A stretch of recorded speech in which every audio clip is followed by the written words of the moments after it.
अरहन्ताणं नमो अरहन्ताणं नमो अरहन्ताणं। समाधि का तीसरा स्वप्न दर्शन।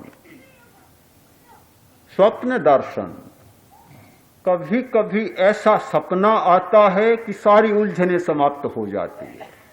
सपनों का बहुत बड़ा विज्ञान है। हमारे भारतीय दर्शन में, भारतीय तत्व विद्या में स्वप्न पर बहुत गहरी चर्चाएं हुई है। आज के मनोविज्ञान ने भी स्वप्न पर बहुत गहरा अध्ययन और विश्लेषण किया है। फ्रायड से लेकर आज तक के मनोवैज्ञानिकों ने स्वप्न विद्या पर बहुत काम किया है।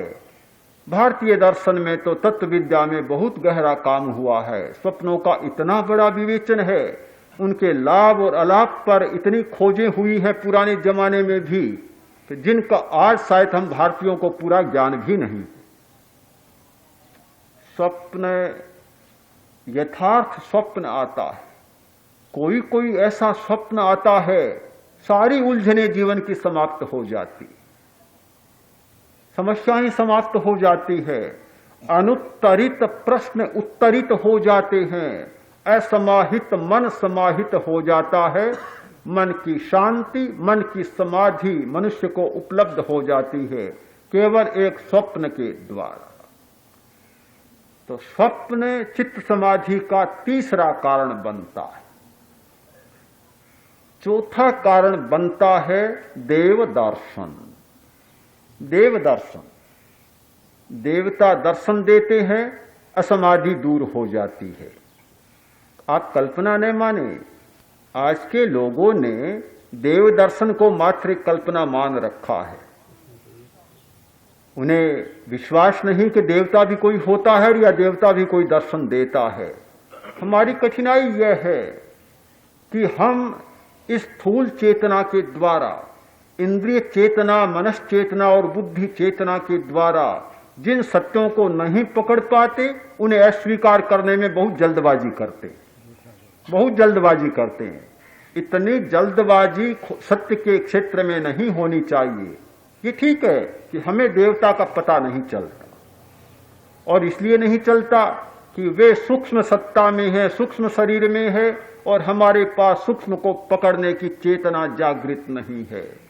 तो क्या सूक्ष्म की चेतना को पकड़ने की शक्ति नहीं, इसलिए अस्वीकार करते चले जाएं? पंखा चल रहा है, चलता है,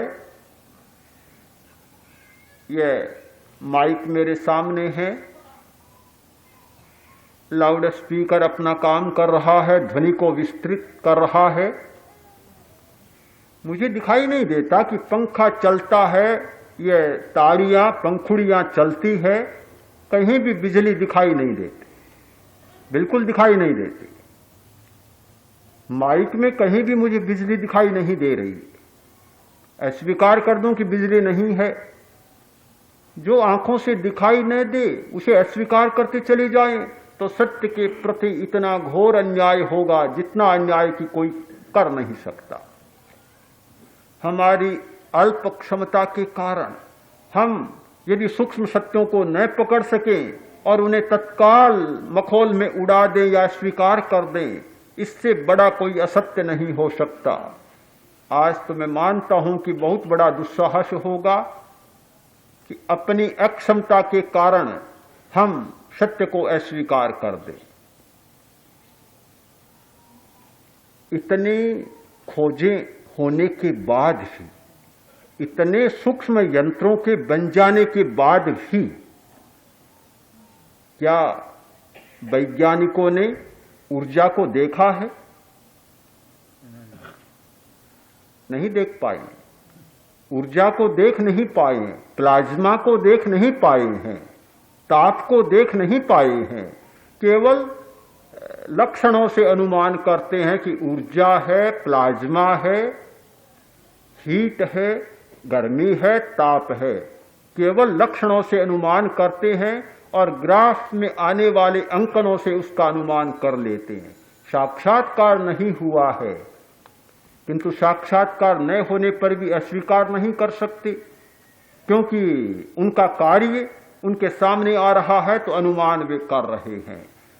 जो बातें अस्वीकार की जाती थी, आज बहुत सारी बातें स्वीकार की जाने लगी है। जैसे जैसे सूक्ष्म खोजें हुई हैं, सूक्ष्म यंत्र बने हैं और स्वीकार की जाने लगी है। एक दिन जब परामनोविज्ञान की शाखा का विकास हुआ, जब पैरासाइकोलॉजी का विकास शुरू होने लगा, वैज्ञानिकों ने मान्यता ही नहीं दी बिल्कुल। किंतु आज यह परामनोविज्ञान की शाखा प्रतिष्ठित हो चुकी है और आज जो तत्व काल्पनिक माने जाते थे, आत्मा, पुनर्जन्म, जीवन, मृत्यु, क्लेयरवॉयंस, स्पष्ट ज्ञान, अवधि ज्ञान, अतीन्द्रिय ज्ञान, अतीन्द्रिय चेतना, ये सारी बातें आज परीक्षण की अवधि में चल रही हैं और बहुत सीमा तक वे सफल भी हो चुके। तो हम अस्वीकार न करें कि देवता जैसी कोई सत्ता नहीं है। जब किसी व्यक्ति को दिव्य दर्शन होता है, देवता का दर्शन होता है, सारी असमाधि दूर हो जाती है, उलझने सारी मिट जाती है। चित्त की समाधि का चौथा कारण है देव दर्शन।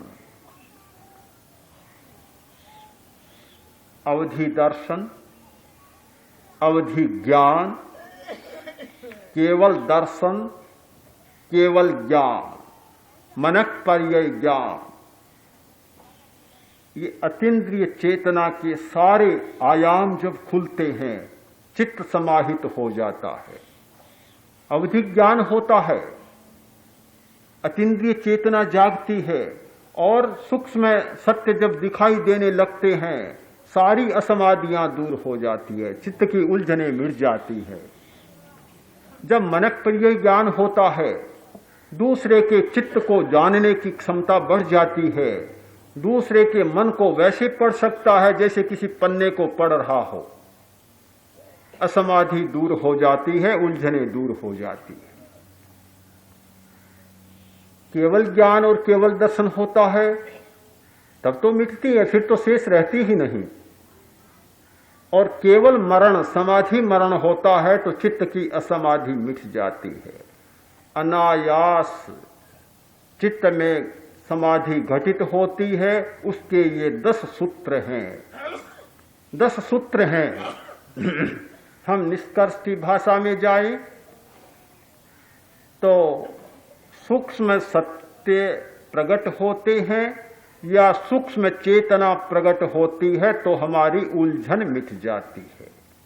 समाधि के 2 रूप, एक अभ्यास जन्य समाधि और एक अनायास घटित होने वाली समाधि। ये समाधि के दोनों रूप हैं। अनायास जीवन में समाधि घटित हो, बहुत अच्छी बात है। यदि न हो तो हमारे सामने एक उपाय निश्चित रहता है, अभ्यास का। कवि 2 प्रकार के माने जाते हैं, नैसर्गिक कवि और अभ्यास से होने वाले कवि।